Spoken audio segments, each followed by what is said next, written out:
की टीम इस वक्त संभल में ग्राउंड पर मौजूद है और हम आपको बताएंगे कि इस पूरे मामले में हिंसा कैसे भड़की, इतने भारी संख्या में पत्थर कहां से आए। मेरे पीछे की तरफ पुलिस थी और मेरे दूसरी तरफ भीड़ थी। ये शटर है, आप देख रहे होंगे कि यहाँ पे शटर में छेद है और बताया जा रहा है कि यहाँ पे भी पुलिस ने गोली चलाई थी। तो उनके गोली लगी पीछे, यहाँ से निकल के पार हो गई। गोली का आर्डर दिया सीओ अनुज चौधरी ने कि तुम्हारा अयान के गोली लग गई, अयान के गोली लग गई, अयान के गोली लग गई। मैं बोली, मैंने कहा अयान क्या हो गया? अम्मी मेरे गोली मार दी पुलिस ने।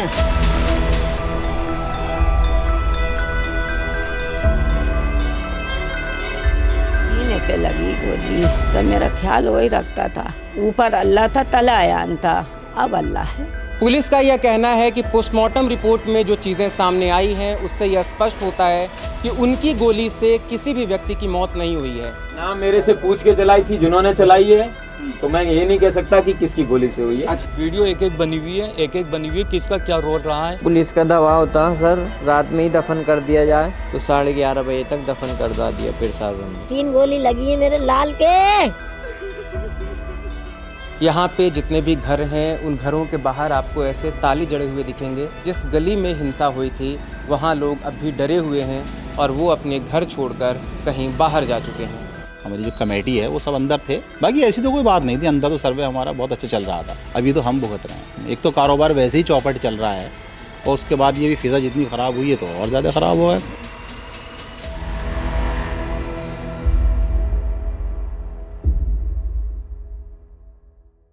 चौबीस नवंबर को संभल की शाही जामा मस्जिद के बाहर पुलिस और स्थानीय लोगों के बीच हिंसक झड़प हुई थी, जिसमें 5 लोगों की जान चली गई।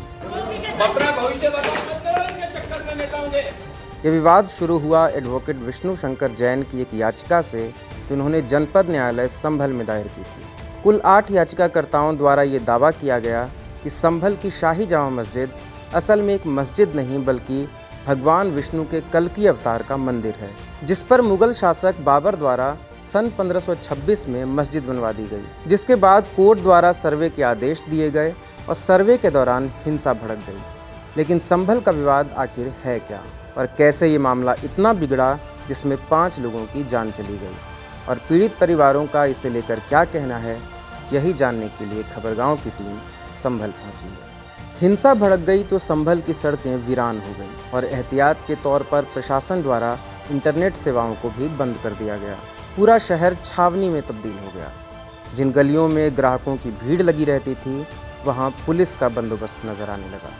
ये वही गली है जहां पर भीड़ और पुलिस वालों के बीच पथराव हुए और इस हिंसा में कुछ गाड़ियों को भी जला दिया गया।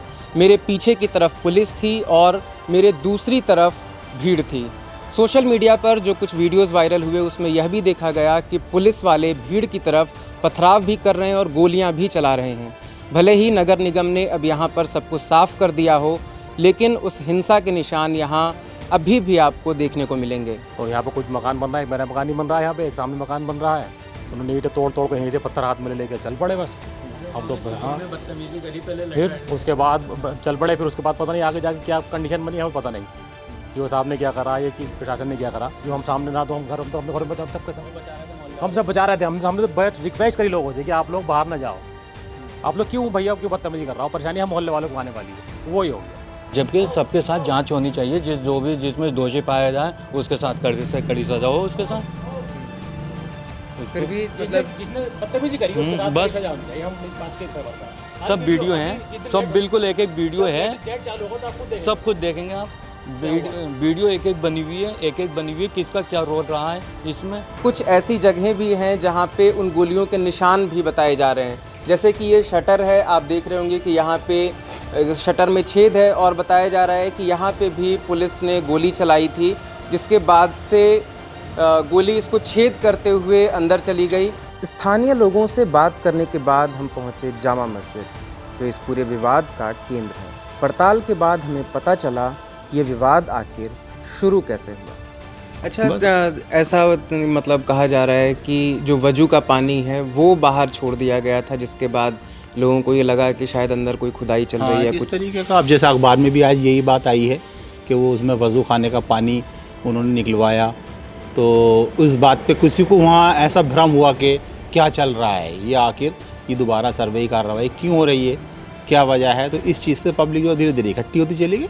बाकी ऐसी तो कोई बात नहीं थी, अंदर तो सर्वे हमारा बहुत अच्छा चल रहा था। उन्होंने बाहर अंदर से ऐलान भी किया है, जामा मस्जिद से ऐलान भी हुआ है इस चीज़ का कि भाई आप लोग हट जाइए, चले जाइए, यहाँ शांतिपूर्वक सर्वे चल रहा है, कोई परेशानी की बात नहीं है यहाँ पर। सदर साहब जो हैं हमारे जामा मस्जिद के, उन्होंने कई बार ऐलान किया है कि भाई आप लोग यहाँ से वापसी हो जाइए, अल्लाह के वास्ते सब लोग चले जाइए।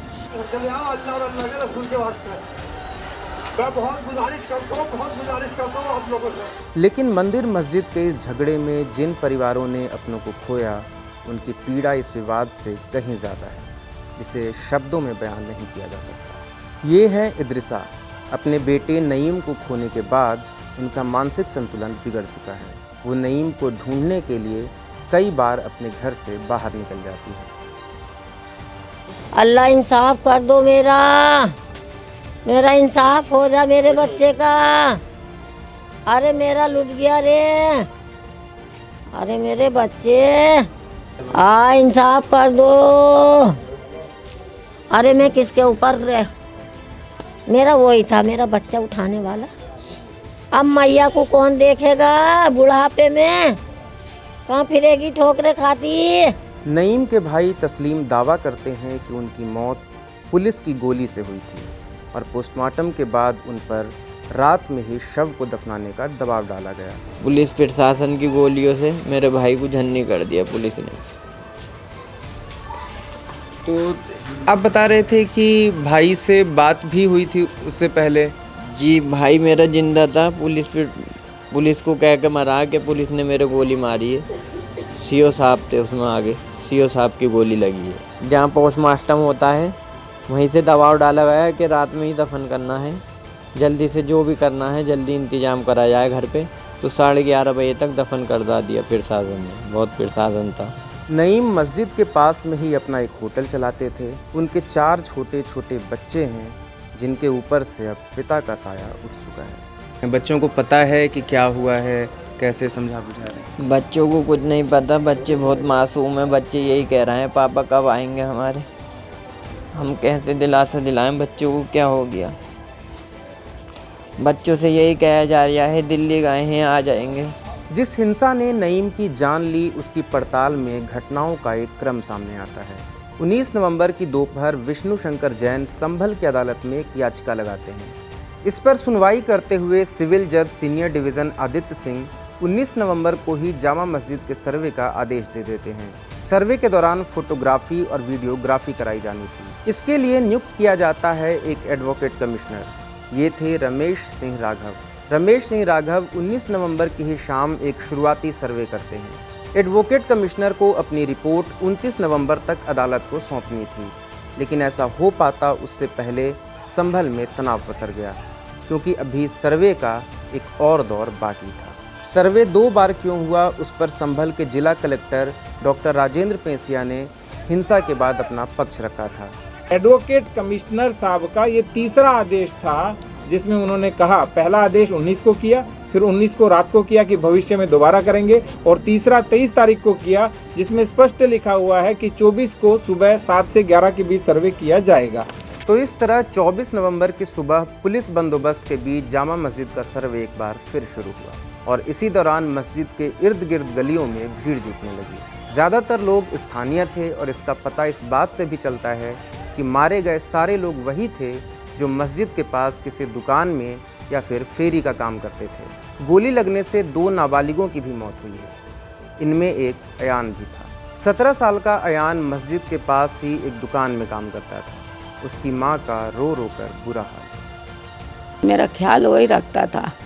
अब ऊपर अल्लाह था, तले अयान था, अब अल्लाह है। अयान की माँ का दावा है कि गोली लगने के बाद भी अयान देर रात तक जिंदा रहा था। अब मैं भाग के गई सबके साथ, देखा तो उसे गोद में भर के ला रहा है, और लोग पब्लिक के। मैं बोली, मैंने कहा अयान क्या हो गया? अम्मी मेरे गोली मार दी पुलिस ने। अरे तो तू कहाँ गया? मैं मस्जिद पे चला गया था। मैंने कहा क्यों गया? गोली कहाँ पे लगी थी सीने पे लगी गोली। और तब बातचीत हो रही थी आप? हाँ, बोल लिया था मेरा बच्चा, बोला अपना कुरान की वो पढ़ लिया था सूरत। मुझसे इतनी बात कह कर गया, अम्मी टेंशन मत लो, मैं ठीक हूँ। फिर मुझे तो उसका चेहरा नहीं दिखाया, अस्पतालों लिए फिरे, पता ना रात देखा मैंने। अयान की मां अब इंसाफ की मांग कर रही है। आपको इंसाफ कैसे मिलेगा? आपको लगता है कि आपको इंसाफ मिल पाएगा जिस तरीके से पुलिस बातें कर रही है? हम आपके जरिए से तुम ही लोग सब जो आ रहे हो, हमारी बातें पूछ रहे हो, हम बता रहे हैं। कोई हम कहना क्या आज के कह रहा है, आज वो कह रहा है।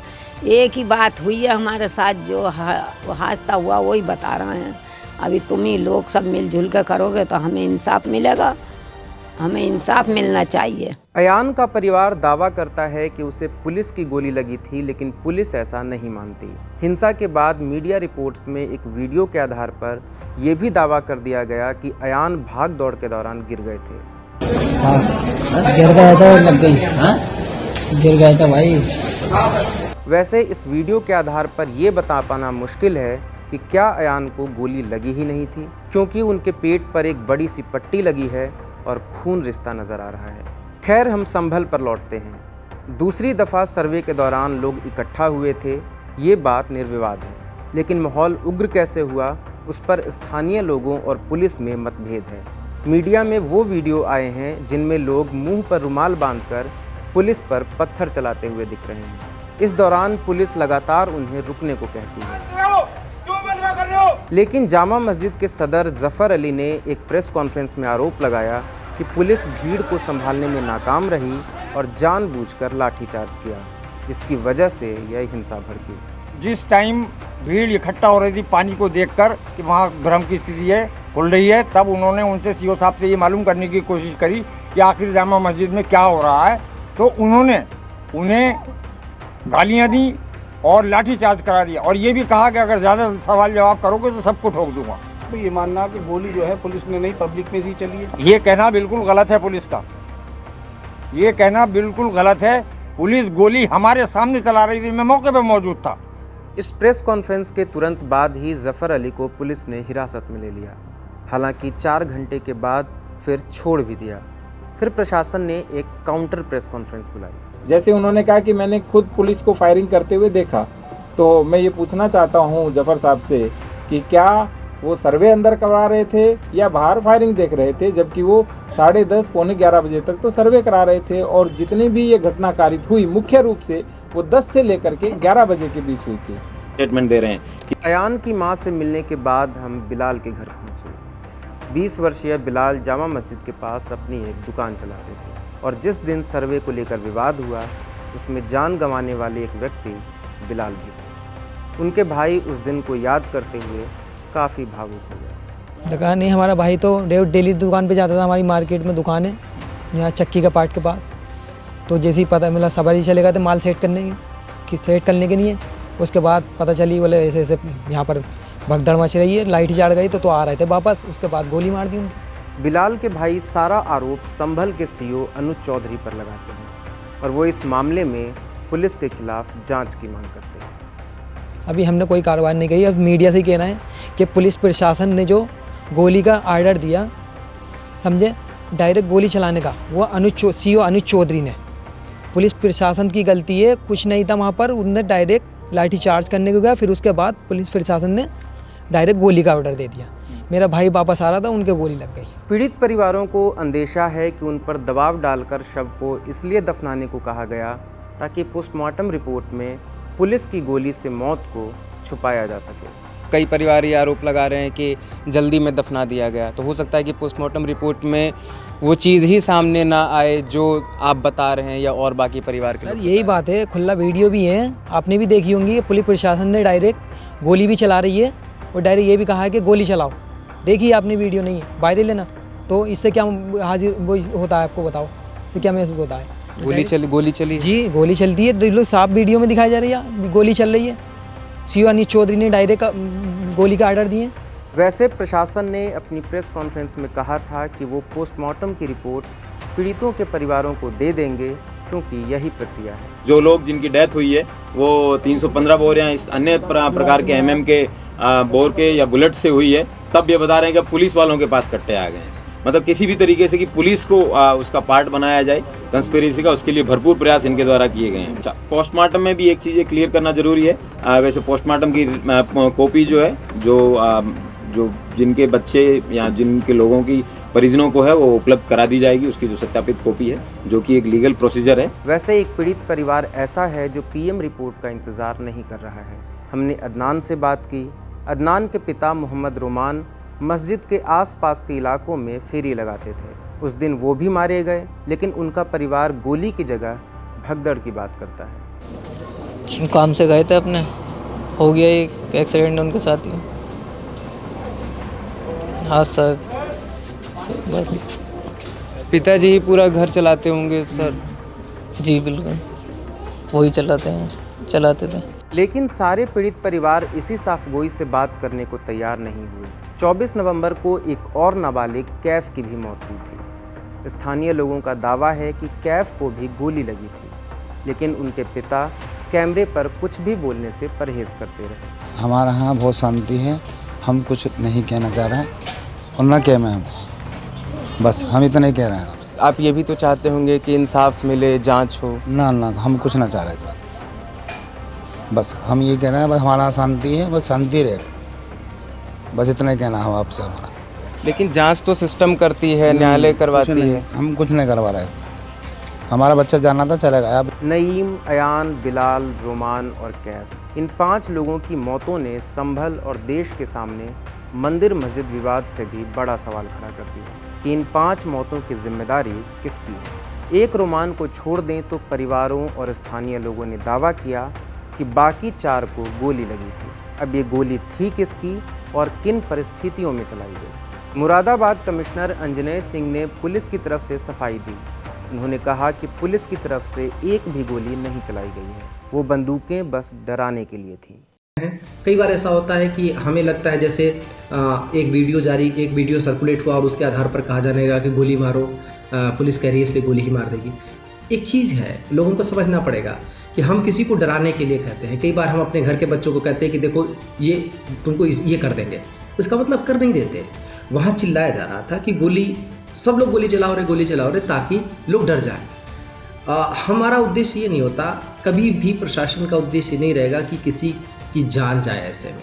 वहीं एसपी का कहना है कि पुलिस के हाथ में जो दिख रहा है वो पिस्टल नहीं बल्कि पैलेट गन था। साफ तौर पे दिख रहा है कि एक पिस्टल से जो है वो सीने सर के ऊपर से गोली चलाई जा रही है। उसको कम से कम उसको 5-6 बार क्लियर कर दिया गया है। वो पिस्टल नहीं है, वो रबर पैलेट गन है और उसको क्लियर कर दिया गया है और दोबारा क्लियर कर दे रहा हूँ, वो पिस्टल नहीं है। गोली किसकी तरफ से चलाई गई? ना मेरे से पूछ के चलाई थी जिन्होंने चलाई है, तो मैं ये नहीं कह सकता कि किसकी गोली से हुई है। अच्छा। ये विवेचना का विषय है, विवेचक अपनी जांच करेगा। जैसा कि आप बता रहे हैं कि सेल्फ डिफेंस में भी क्या पुलिस की तरफ से कोई गोलियां नहीं चलाई गई? पूरे हिंसा में जो मेरे संज्ञान में जहां मैं खड़ा था वहां नहीं चलाई गई है, बाकी मजिस्ट्रेट जांच। पुलिस ने इस मामले में अब तक 7 मुकदमे दर्ज किए हैं। गैर जमानती धाराओं में मुकदमा दर्ज कर अभी तक 40 से भी ज्यादा लोगों को गिरफ्तार किया जा चुका है।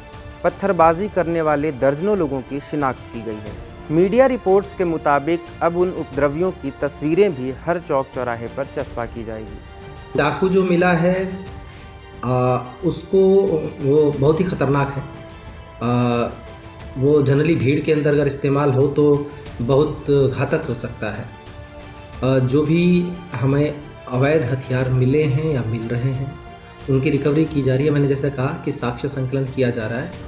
जो समाज विरोधी तत्व हैं उनको चिन्हित जरूर करेंगे, जो उकसाने वाले तत्व हैं उनको भी चिन्हित करेंगे और जो लोग इस साजिश में शामिल हैं उनको भी बेनकाब करेंगे। पीड़ित परिवारों की तरफ से भी धीरे धीरे तहरीर प्राप्त होने के बाद कार्रवाइयां अब आगे बढ़ रही हैं। इस हिंसा को लेकर सारे आरोप यहां के सीओ अनुज चौधरी पर लग रहा है कि उन्होंने ही भीड़ पर गोली चलाने का आदेश दिया और खुद भी गोली चलाई। हम इस वक्त उनके दफ्तर के बाहर खड़े हैं, लेकिन कई घंटे के इंतज़ार के बाद भी हमारी उनसे मुलाकात नहीं हो पाई। हालांकि एक इंटरव्यू में अनुज चौधरी ने कहा कि जो कुछ भी उन्होंने किया वो सेल्फ डिफेंस में किया, मगर कमिश्नर का कहना है कि गोली चली ही नहीं। पुलिस का पक्ष जानने के लिए हम संभल के एसपी कृष्ण बिश्नोई से मिले, लेकिन उन्होंने हमसे बात करने से ही इनकार कर दिया। Everybody has come from somewhere. एक 2 मिनट। एक तरफ प्रशासन पर उंगलियां उठ रही हैं तो प्रशासन भी अपने बचाव में हिंसा की दूसरी थ्योरी सामने रख रहा है। प्रशासन का कहना है कि इस पूरी हिंसा के पीछे सपा सांसद जियाउर रहमान बर्क हैं। मुरादाबाद कमिश्नर अंजनेय सिंह ने कहा कि साक्ष्यों के आधार पर ही बर्क पर मुकदमा दर्ज किया गया है। माननीय सांसद के ऊपर जो मुकदमा दर्ज हुआ है या माननीय विधायक जी के पुत्र के ऊपर जो मुकदमा दर्ज हुआ है उसमें 19 तारीख को जो उनकी गतिविधियां रहीं, उसके बाद जो जुमे के नमाज के वक्त की जो उनकी गतिविधियां रहीं और बाद में कई सारे साक्ष्य और पूछताछ के आधार पर लोगों से जो चीज़ें मिली हैं उसी के आधार पर हमने मुकदमा दर्ज किया है और हम साक्ष्यों के द्वारा प्रमाणित करेंगे कि वो इस पूरी गतिविधि में उनकी संलिप्तता रही है। इस पर संसद के बाहर बर्क ने भी अपनी प्रतिक्रिया दी। क्या कहें, जिसकी लाठी उसकी बहस, जो चाहे कर लें, आज सरकार उनके हाथ में है। जिससे आप अंदाजा लगा सकते हैं कि किस प्रकार जब जो व्यक्ति, यानी कि मैं अगर उस समय घटना पे मौजूद नहीं था, बेंगलोर हूँ, आउट ऑफ स्टेशन हूँ, तो उसके बावजूद जिस दिन ये सर्वे हुआ उस दिन घटना नहीं हुई, मैं मौजूद था। जुमे के दिन जिस दिन नमाज से रोका गया मैं मौजूद था तो कोई घटना नहीं हुई, और जिस दिन मैं मौजूद नहीं हूँ तो बलवा मैंने करा दिया। इन लोगों को तो नोबेल प्राइज मिलना चाहिए। संभल के पास पहले सिर्फ एक सवाल था कि वहाँ जामा मस्जिद है या फिर हरिहर मंदिर। संभल के सामने अब ढेर सारे सवाल हैं कि हिंसा क्यों हुई, इसके पीछे किसका हाथ है, जो गोलियां चली थी वो किसने चलाई। लोग पालों में बंधकर अपने अपने तरीके से इन सवालों के जवाब तैयार कर रहे हैं। कोई चीज़ तय है तो वो बस ये कि संभल में 5 घर ऐसे हैं जहां लोगों के हलक से खाना भी नहीं उतर रहा, क्योंकि उनके घर का कोई हमेशा हमेशा के लिए चला गया है।